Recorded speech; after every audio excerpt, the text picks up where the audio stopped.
We will have to wait a few seconds until we award the grand prize, because the winner is still in Paris and he's coming to us. Ladies and gentlemen, please have your seat in the front row.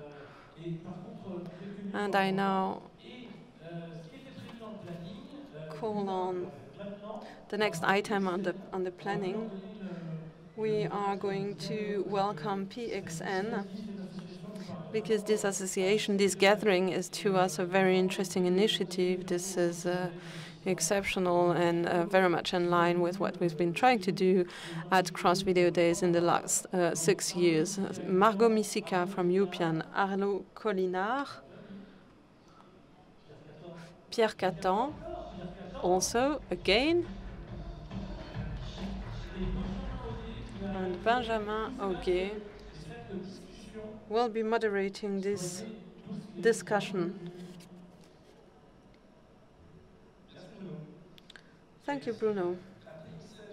And we thank PXN for being here with us today.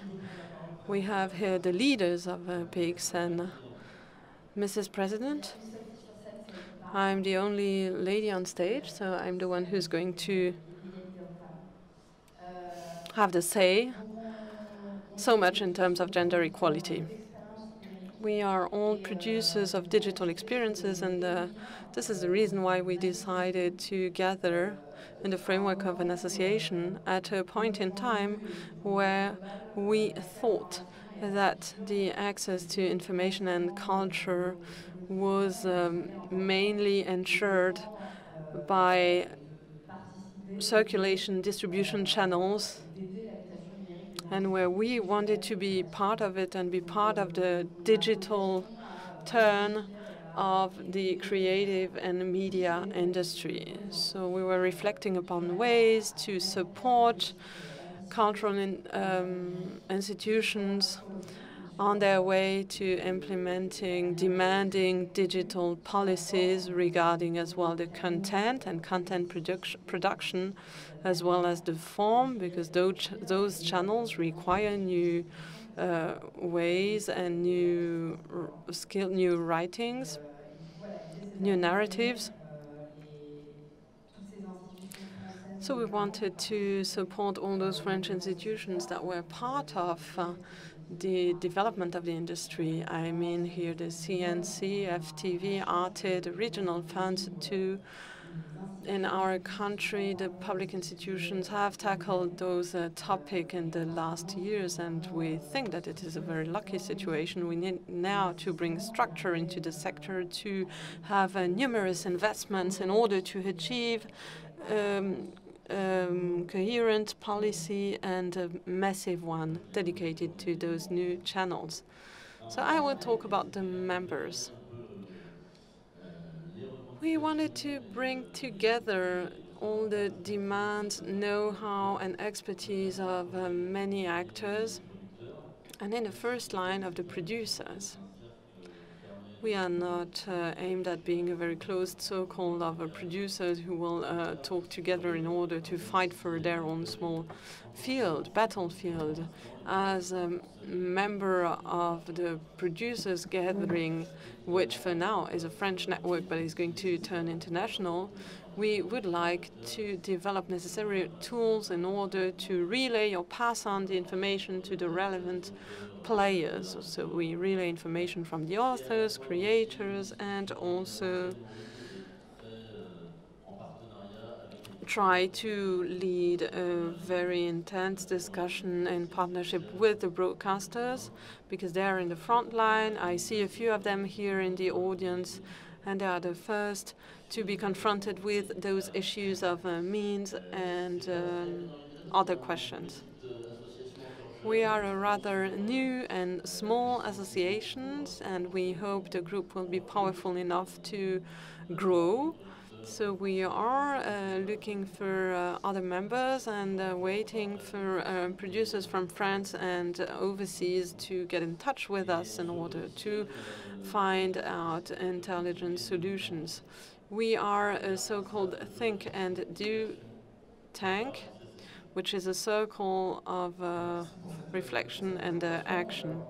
Thank you very much for this presentation. My first question: you have been working in this field for a rather long time. So what was the trigger? Why did you decide to gather now? What was the motivation? Is it part of a usual development?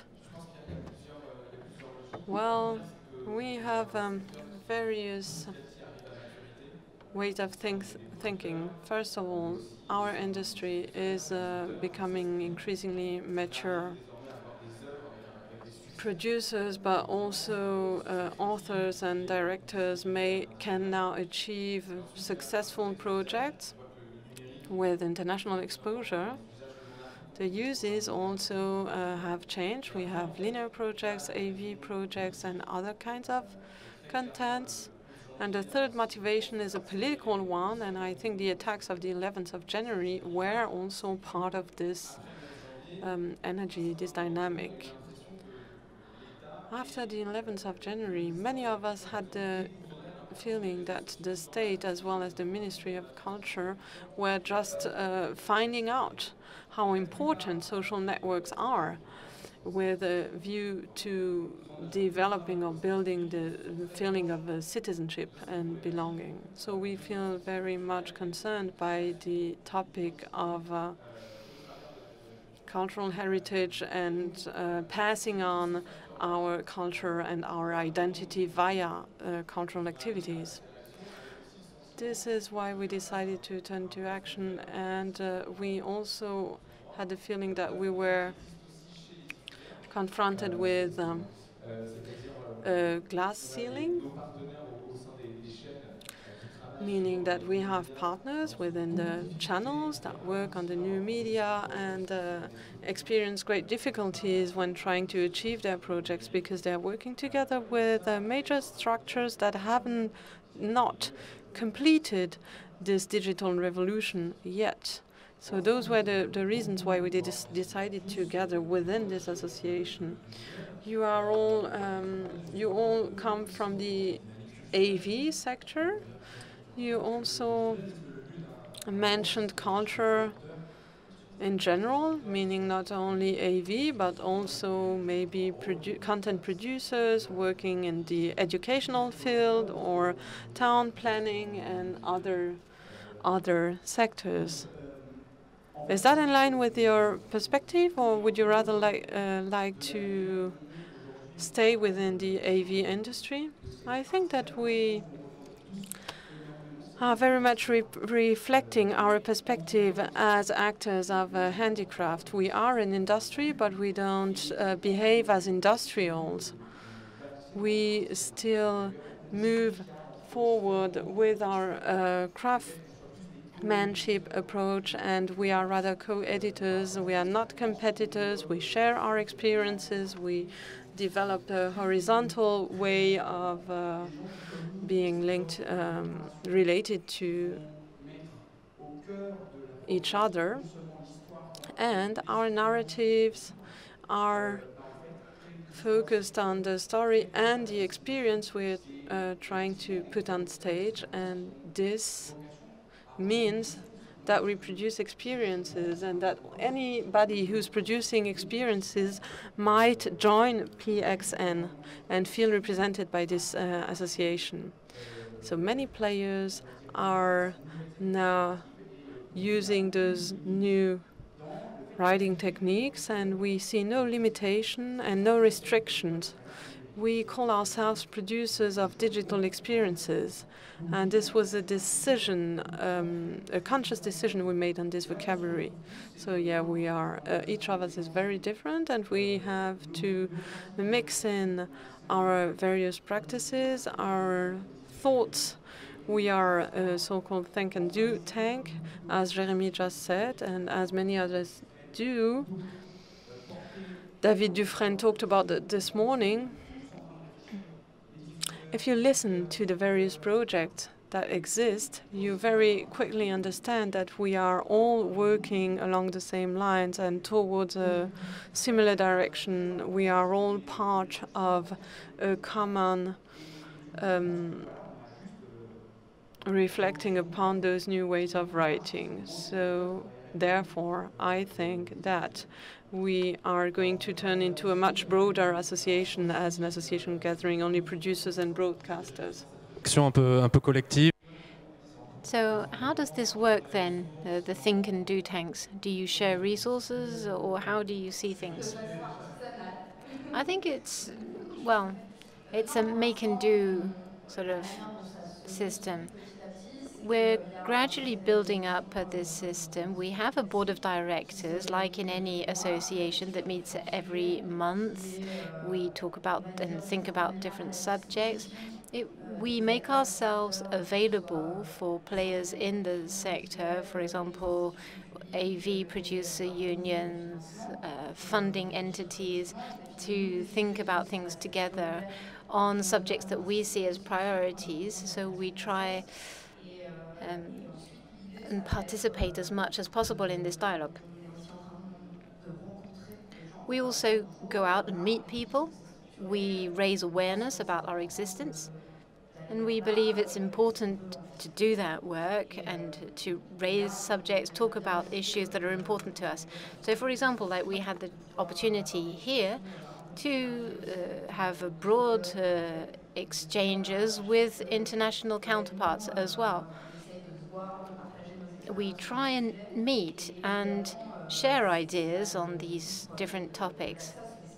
Now, obviously, it's not our primary objectives to do that, but what we do try to do is pool our experiences and ideas. What do we do to manage such and such a problem or to overcome any obstacle that we may have encountered? I think that's a very good summary. Just on the international side of things, this is an opportunity because it's an international market, so it's an opportunity to meet our foreign counterparts. It's also an opportunity to put a bit of weight or put a bit of pressure on organizations that have an international reach and perhaps lobby in favor of certain topics that are close to our heart.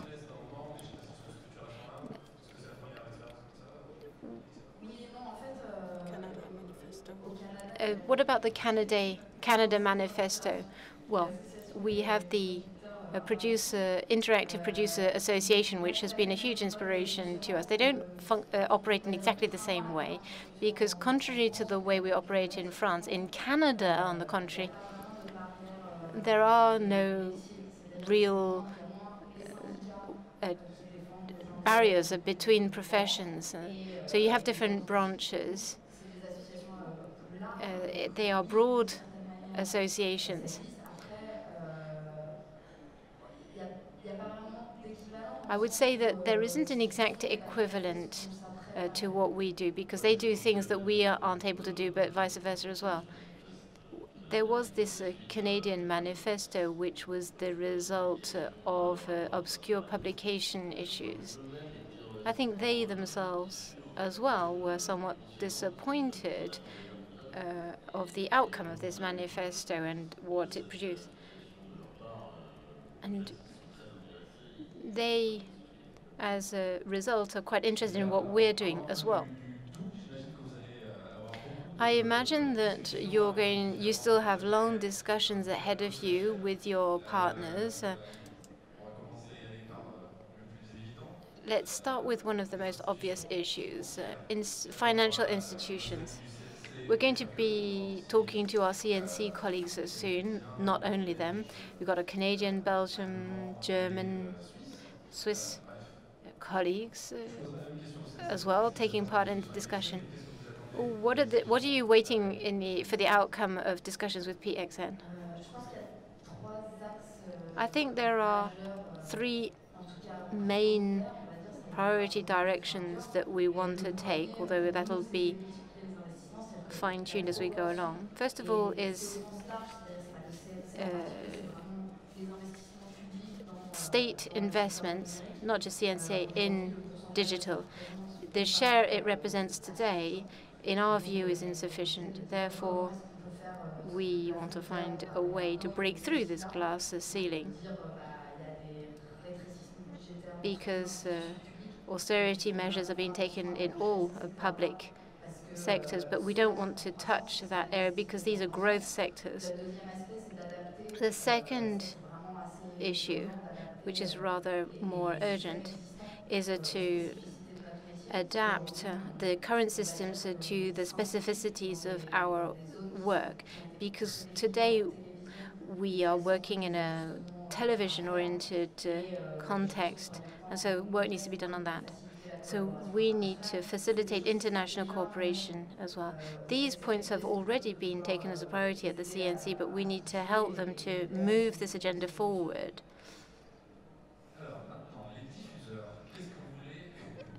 Now let's talk about distributors. What do you want to put on the table? What do you want to discuss with distributors?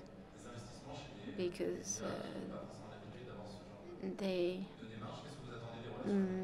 what are you expecting from the discussion with distributors? I think a key point in this, or the relationship with distributors, is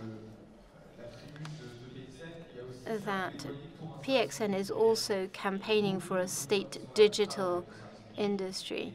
Many providers are working with the state sector, and we want to put our expertise to the service of the state sector that we're gaining through these productions. So we've got Agat Film and the General of Production and other AB producers, but also Transmedia's Small Bank or Kids Uphill, small production companies, working with the agencies like UPIAN, and benefit from their experience to work with other partners and working on projects that don't necessarily benefit from state funding, and bring them back into the state fold with objectives so that we can have higher quality work that correspond to the public's expectations. Because I think that the setup that we have today, if there's a bad film that comes out at the cinema, well, the cinema won't go bankrupt for that. If you publish something bad on Transmedia, then that whole financial support will disappear. But we need to give time to these projects to gain experience, to mature, and we need to capitalize the experience that's being obtained over time without necessarily intervening in strategies per se, but working more effectively. Well, we said that we would work on their strategy, but okay, I want to add something. At Cross Video Days, I think it's quite clear what our reality is. We're working in an ecosystem where we've got lots of project proposals with a few producers. So it's an upside-down pyramid. What I mean by that is that PXN, sometimes as well we debate whether it should be PXN or Pixin or whatever, but we could have an internet debate on that. But I think the underlying question is, how can we make sure that in the future we will have more producers who are able to support projects? Because at the moment we're at a bottleneck, because we have small production means, and there are two distributors that are actively involved in digital. One major fund, the CNC, and then there are regional funds and a few smaller players, and that's it. PXN, therefore, in my view, is an associative structure which should have as its objective the rallying of different players in order to promote digital experiences. And whether we like it or not, in 2 decades' time, the die will be cast. And I think we need to make sure that we're on the ball for that. There is a need. I think that's clear. We all complain about the generational break. We can't communicate with young people in terms of content. Look at TV, for example, anywhere else. for that matter. So there are platforms that have their own languages, but if we don't have the means to exploit, to use those, then we're going to lose out. It's not just production means, it's also distribution means. And know-how in terms of distribution is therefore central to the issue as well. Just to close on that matter, we're talking about distributors, but this campaign also has to be heard by the state and the ministries in charge of these areas, because they are the people who will determine the direction for the state services and public services in the future. And so I think it is important to meet the various relevant ministries. It won't be possible to have a digital future based solely on technology and industrial know-how. It's essential to accompany that with a cultural digital program as well. And I think in the long term, we need to have private distributors and new entrants into this market who maybe don't even exist yet or don't even know that this is going to be their specialty in the future. I almost skipped a question. I also wanted to talk about writers and authors. What's your position in relation to them? Because obviously you have their concerns in mind. Are you their spokespersons? Is there an equivalent for authors, AXN, for example, for writers, or WXN? We all know that producers use authors' rights and leave the customer aside. But I think, like we mentioned this morning, whether it be David Dufresne or the person who was talking about the possibility of writers to join the association, I think the answer was that today it's not possible because this is an IP protection association, so it's more a producer-oriented association. But we have to understand that it's writers that are the motivation, and it's a close-knit relationship with producers and writers, and therefore we can't ignore authors' rights and their issues as well. So we will be trying to ensure that information and exchanges do take place with writers in the association. What about the SCAM and the SACD? Could they improve their digital expertise? If they do that, then we would be very happy. Just to tell you, we established PXN. When we did that, many people, including myself, it was not a, it's a kind of, we wanted to be like a union for producers. We promote our members, or we encourage people to join our association, because our work also has the purpose of contributing to producer unions. And I think that in the end, we might see something similar to that for writers and authors. So perhaps we should have a specialized association for writers and authors. Are there producers in this room who are convinced that they want to join PXN? No? Oh, one. I thought that was a bit of a flop, my question there, but I'm glad that somebody reacted. That means this. It's a bit like an internet project, you know, it's either a massive success or a flop. Okay, so for Sir, over there on the side of the room, who wants to join PXN, what can he expect if he joins the association? For example, sponsoring or being patron to members. Is there this vocation to help producers and help people transit into this profession? When we set up the association, I think we all agreed on one thing, that it was important for producers to join in order to bring something to the association more than anything else.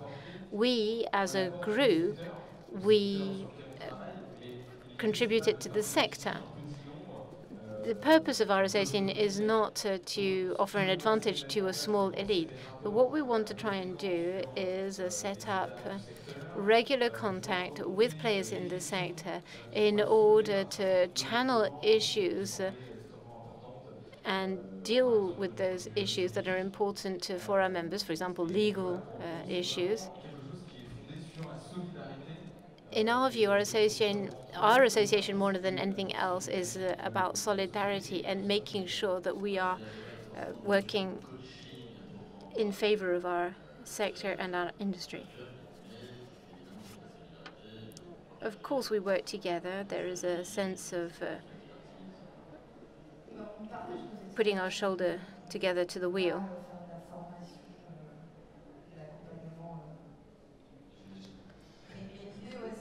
Okay, we might not be able to do training or anything like that, but at least people can participate in the debate and they have access to what we're doing and to submit to proposals for work that needs to be done. And I think that this whole, our work will gradually take form over time.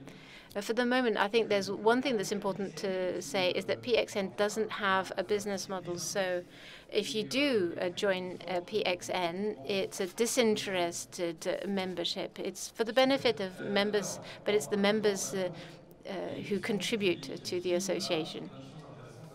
Right. Now I'm going to turn to the audience, who I'm sure have lots of interesting questions to ask.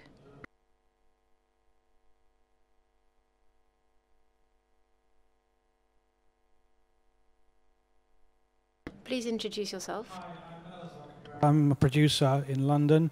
I actually set up Digital Creators UK, which is an association, loose association of UK producers and creators, writers who are working on the web. Could you speak a bit louder, please? Sorry, yeah, I'm working. I founded Digital Creators UK, which is a loose association of writers, producers, and creators who are working on the web. So we have, I guess, a similar thing to what you're doing. But I just wanted to make a point regarding what you were saying about getting the state involved. I think the only way to get, or the only reason to get the state involved is to get them to encourage companies to increase broadband availability to the population. But I think it's the last thing you want is to have the state involved in helping create programming for the web and digital, because I think one of the beauties of working on the web is that you have complete freedom. It's your own vision, and you're not having to deal with all the gatekeepers that have been very traditional in trying to take over, like they have in film and in some parts of television. So I just wanted to make that point. You have a question? I think it's a very interesting cultural point of view. Ah, pardon. Désolée. Tu réponds en français, non? Oui, pardon. Bah non, mais c'est plus direct pour avoir une discussion que. Tu peux parler. It was just so that there's a direct answer to our question. That's all. It's a French-speaking panel here. So you can speak in whatever language. The same vision of what the involvement of the state in cultural content might involve.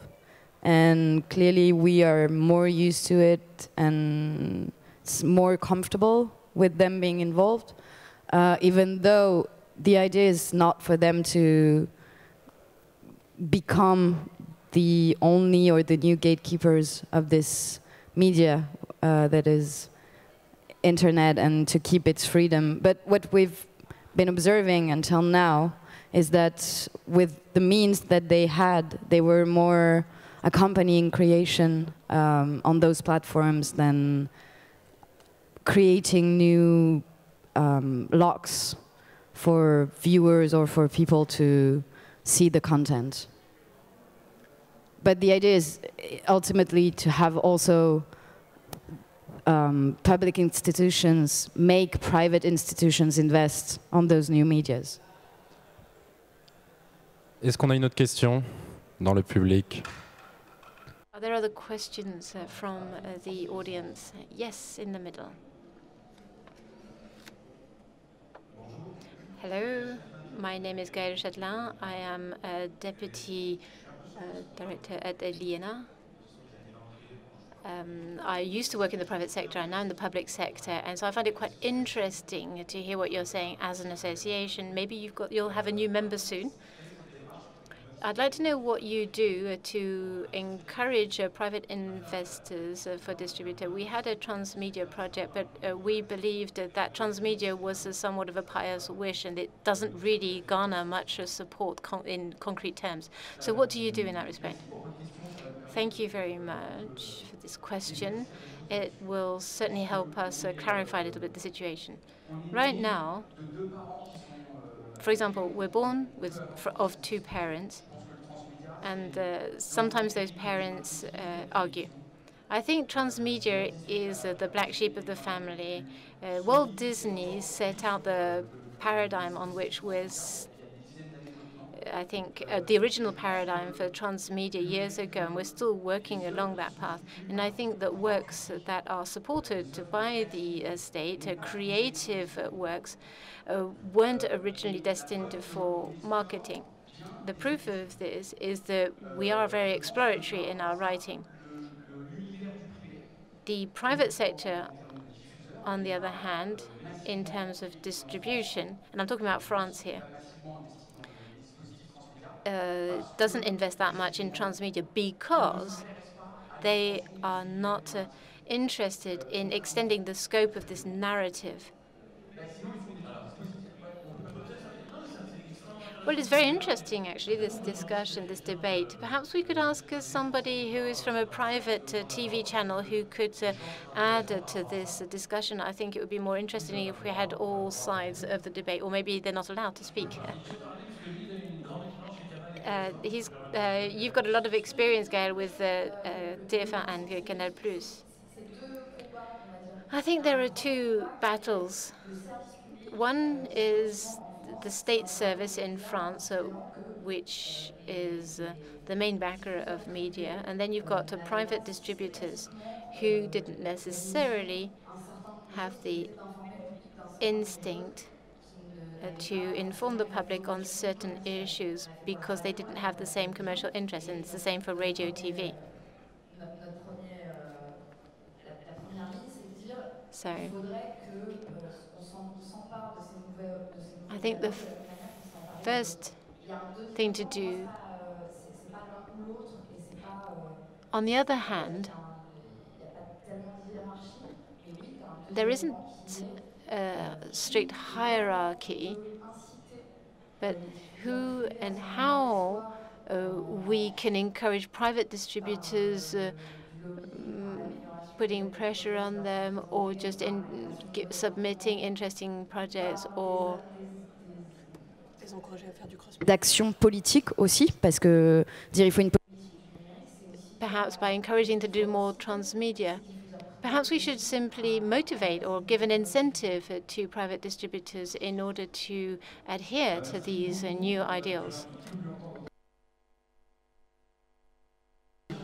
Thank you very much. Thank you to our panelists.